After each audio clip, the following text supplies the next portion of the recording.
সুন্দর ফর্সা রূপ, মোটা কালো খোলা চুল, অথবা ফ্রেমলেস চশমা কিংবা লাল সালোয়ার দেখে এই ছেলেটাও প্রেমে পড়ে।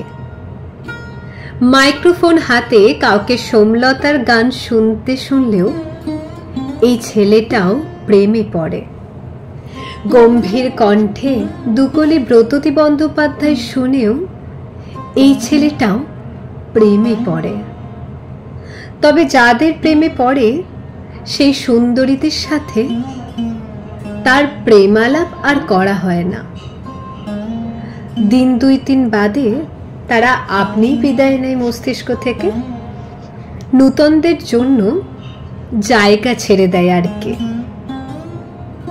তাহলে পার্থক্যটা বুঝলে তো প্রিয়? রাত জেগে রোজ ওদের সাথে বক বক করি না, আর তোমার সাথে কথা না বললে ঘুমই আসে না, কারণ ওরা অবকাশের প্রেম আর তুমি অভ্যাসের ভালোবাসা। কি বুঝলে তো প্রিয়?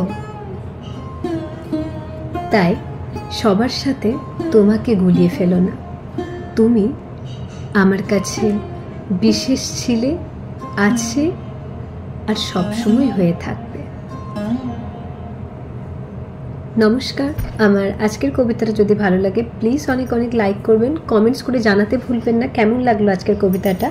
যদি ভালো লাগে অবশ্যই লাইক করবেন, আর তার সাথে ফলো করে দেবেন আমার পেজটাকে। আর আমার ইউটিউব চ্যানেল যদি এখনও সাবস্ক্রাইব না করে থাকেন প্লিজ সাবস্ক্রাইব করে দেবেন।